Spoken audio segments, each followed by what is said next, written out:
5,70,000 वर्षांपूर्वी अंतराळातून एक अशनी पृथ्वीवर महाराष्ट्रात लोणारला येऊन पडला आणि त्या क्षणी प्रचंड ऊर्जा निर्माण झाली.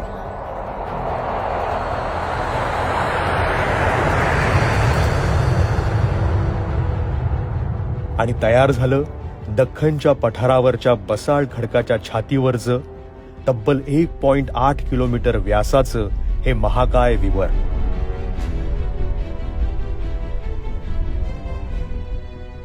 Lava flows flowed 65 million years ago in the Lonar region, Buldana district.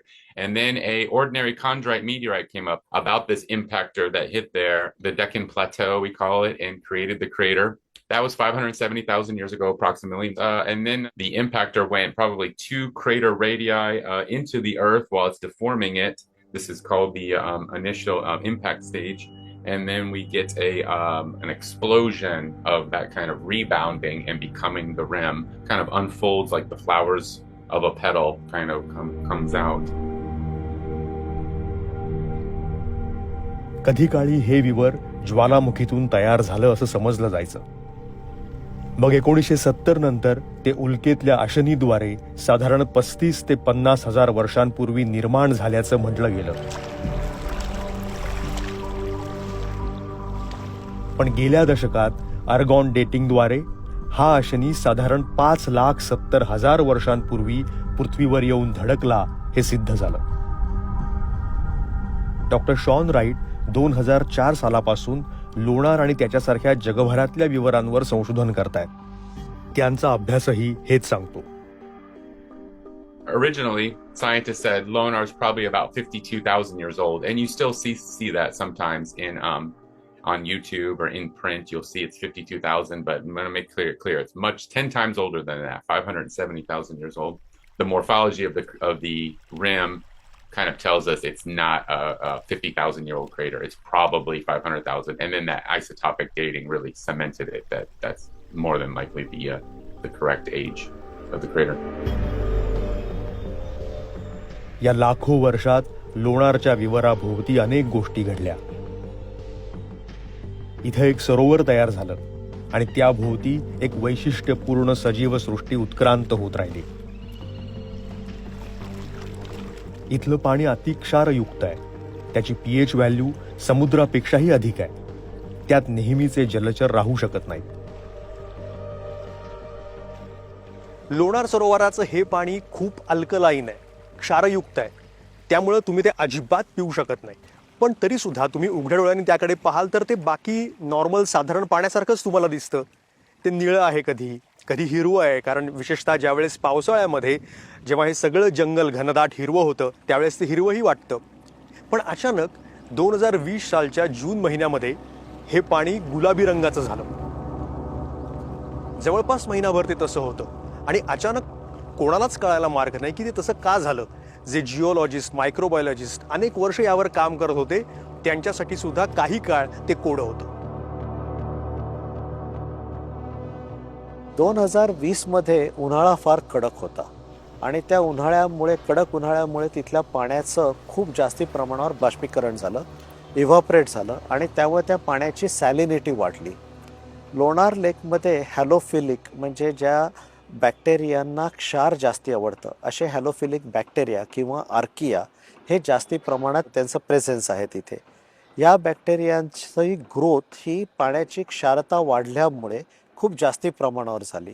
ह्या बॅक्टेरियांच्या मध्ये एक ॲबिलिटी असते की ते पिंक कलरचं पिगमेंट तयार करतात आणि या पिगमेंटमुळे त्या पाण्याला पिंक कलर आला.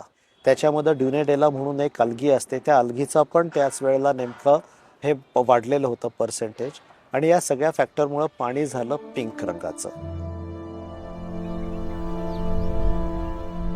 लोणारला जगभरातल्या अभ्यासकांचं, वैज्ञानिकांचं विविधांगी संशोधन सुरू असतं.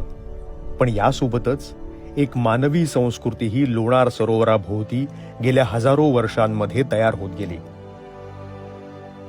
हे ऐतिहासिक सांस्कृतिक टप्पेही या विवराभोवती उभ्या असलेल्या वास्तूंमध्ये, अवशेषांमध्ये दिसतात.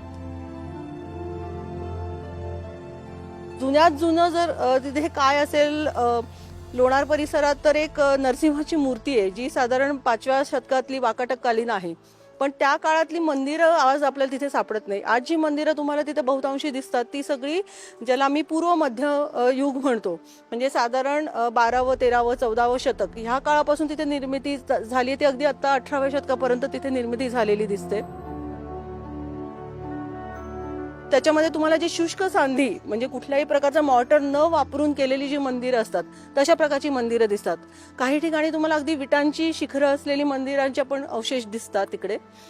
आणि तिथे ह्या ज्या संप्रदाय तिथे येतात, महानुभाव संप्रदाय असेल किंवा नाथ संप्रदाय असेल, तर त्यांच्या अनुषंगाने पण काही मूर्ती आहेत. पूर्ण विदर्भ, खानदेश आणि मराठवाडा ह्यांच्या दृष्टीने खूप महत्त्वाचं तीर्थक्षेत्र आपल्याला लोणार इथे पूर्व मध्यम युगात दिसतं.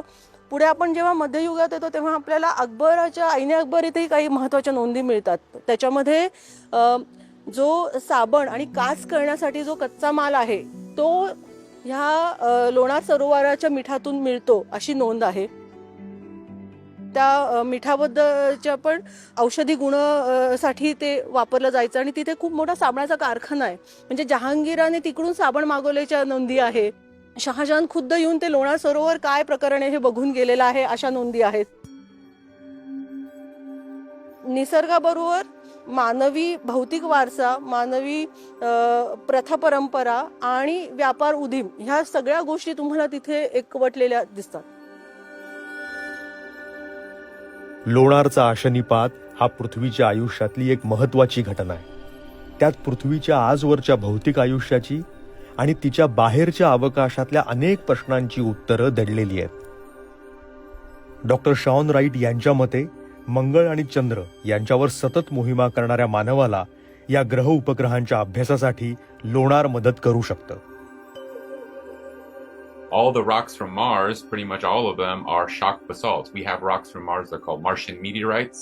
We find these rocks from Mars, and they're shock basalts just like Lunar Crater. And then the Apollo astronauts got, and lunar meteorites, the Apollo astronauts got rocks from the moon that are basalts. I'm not out for the study of looking for life or bacteria on Mars, but we do want to really characterize the Martian environment and the lunar environment the best we can with either field geologists on the moon maybe in a few years or rovers on Mars, and therefore we want to have shock basalt in our database. It'll help the database, the library, if we know what we're going to find on Mars and the moon. अशा या लोणार सरोवराच्या संवर्धनाचे प्रयत्न गेली अनेक वर्ष सुरू आहेत. त्याकडे मोठा काळ दुर्लक्ष झालं. शेवटी न्यायालयाला त्यात हस्तक्षेप करावा लागला. जवळपास 2003 पासून 10 पर्यंत आम्ही उन्हाळा, पावसाळा, हिवाळा या प्रत्येक टाइम पॉइंटला जाऊन तिथे नोंदी घेतल्या. पाण्याची पातळी कशी कमी जास्त होतीये, मंदिरांची अवस्था काय. आणि 2010 येईपर्यंत असं दिसलं की हे दिवसेंदिवस प्रत्येक वर्षी वर्स्ट कंडिशन होत चालली.